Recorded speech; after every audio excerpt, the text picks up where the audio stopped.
Olá, gente boa, meus santos e minhas santas. Celebramos hoje o 34º domingo do tempo comum, mas na verdade é a solenidade de nosso Senhor Jesus Cristo, Rei do Universo. Este Rei defenderá os que são pobres e a vida dos humildes salvará. É que nessa celebração do Senhor Jesus Cristo, o Rei do Universo, aqui não se trata de um rei como assistimos nos filmes ou guardamos na imaginação. Jesus é o rei do serviço, do amor, da doação total. Um rei que abraça a cruz como oferta e entrega de vida. Jesus anunciou na pobreza e na humildade um novo reinado de Deus. E ao participarmos desse reino, assistimos à vitória da vida sobre a morte e o pecado e caminhamos para a plenitude, a ressurreição e a vida eterna do Pai. A figura do rei é bastante estranha para nós. No mundo atual, há pouquíssimos reis, mas no mundo bíblico, ela é uma figura muito forte. O rei ideal é aquele que exerce o domínio sobre o seu povo em função de protegê-lo, ampará-lo, defendê-lo, garantindo-lhe vida e paz. No entanto, muitos dos reis que já existiram na terra se corromperam e abusaram do seu poder, tornando-se até mesmo tiranos. Também no mundo bíblico, nós temos o registro de muitos reis que governaram o povo de Israel, sendo que somente 4 fizeram o que agrada aos olhos de Deus. Todos os demais foram rejeitados por Deus. É por isso que no livro dos reis, a frase que mais se repete é: tal rei fez o que é mal aos olhos de Deus. O Salmo 72 nos apresenta o rei ideal como sendo aquele que libertará os indigentes que suplica e o pobre ao qual ninguém quer ajudar. Terá pena do indigente e do infeliz, e a vida dos humildes salvará. Há de livrá-los da violência e opressão, pois vale muito o sangue daqueles aos seus olhos. O rei ideal é aquele que cuida de quem não é cuidado por ninguém, que valoriza quem o mundo despreza, que se coloca ao lado dos que estão desprotegidos e desamparados. A figura desse rei encontrou em Jesus a sua plena realização. Jesus é o rei pastor, que veio buscar a ovelha perdida, reconduzir a extraviada, curar a que está ferida e restaurar as forças da que está abatida. No entanto, ele não aceitou ser eleito rei pelas multidões que encontraram nele uma espécie de provedor das suas necessidades. Isso ficou claro após ter saciado a fome da grande multidão. Jesus, sabendo que viriam buscá-lo para fazê-lo rei, refugiou-se de novo, sozinho na montanha. Jesus não veio nos manter numa atitude infantilizada perante a vida, de quem só espera receber, de quem é mantido na sua condição de dependência. Ele veio nos levantar, nos colocar em pé e nos tornar conscientes das nossas capacidades e responsabilidades. Se a figura do rei nos lembra o domínio sobre um povo, Jesus é aquele que veio nos libertar do domínio do mal, do domínio da escravidão do nosso pecado, do domínio de toda situação injusta. Ele veio nos devolver a liberdade de exercermos o domínio sobre nós mesmos. Essa é a questão principal e mais difícil: ter domínio sobre si, sobre seus desejos, seus instintos e sua vontade.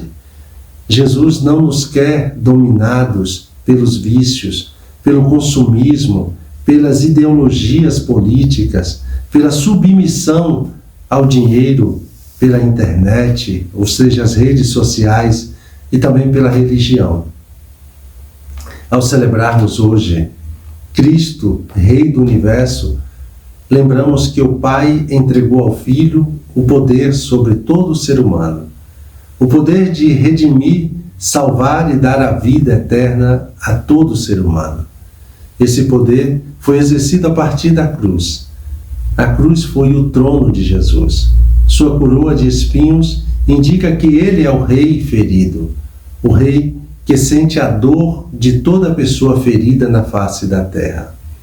Ele não é o Rei que derrama o sangue dos seus inimigos, mas o Rei que derrama o seu próprio sangue para reconciliar tudo o que existe no universo. De fato, Deus Pai quis reconciliar por ele e para ele todos os seres, os da terra e os dos céus, realizando a paz pelo sangue de sua cruz. A questão principal é: como podemos sair do domínio do mal que tudo adoece, arruína e destrói, e passarmos para o domínio de Cristo que tudo liberta, cura e restaura? Deixemos com que o próprio Jesus nos responda. Eu sou Rei, e eu nasci e vim ao mundo para isso, para dar testemunho da verdade, e todo aquele que é da verdade escuta a minha voz. A única forma de permitirmos que Jesus reine sobre nós é nos confrontando com a verdade.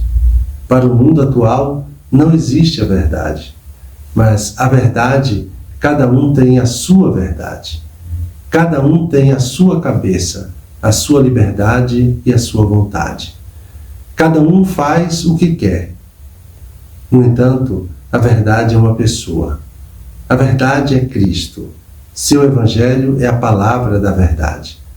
Somente esta verdade nos liberta. Muitas pessoas adoecem e vivem submissas a algo ou alguém que lhes faz mal porque não conhecem a verdade sobre si mesmas. Elas são como aquele elefante que cresceu amarrado a uma corda e não tem consciência de que ele tem força suficiente para arrebentar aquela corda e ser livre. Jesus é a verdade que nos torna conscientes da força que nos habita. Quando usamos essa força, nos libertamos de muitas coisas que nos aprisionam e nos adoecem.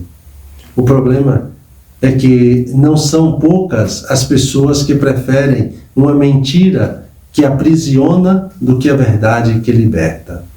São pessoas que não querem responsabilizar-se pela própria vida, mas ter sempre alguém a quem culpar pela sua infelicidade, pelo seu fracasso.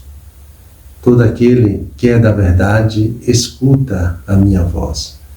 Nesse mundo cheio de mentiras, de máscaras, de aparências, de desinformação, de fake news, precisamos educar a nossa consciência para reconhecer a voz da verdade em nós. Voz que continuamente nos convida a sair do domínio daquilo que nos adoece e escraviza, para vivermos sob o domínio daquele que é capaz de nos tornar verdadeiramente livres e capazes de autodomínio. E dando continuidade a esse nosso momento de oração, me coloco na presença de Deus como de costume. Recolho-me imaginando-me ali diante dos pobres, como diante também do Senhor, que agora vem para me salvar. E peço aquilo que quero: reconhecê-lo e amá-lo em todo aquele que é considerado o último e desprezado da face da terra. E buscando tirar proveito, identifico-me com aqueles que não conseguem reconhecer o Senhor. Contemplo a cena, os personagens, quem são, o que fazem, o que dizem.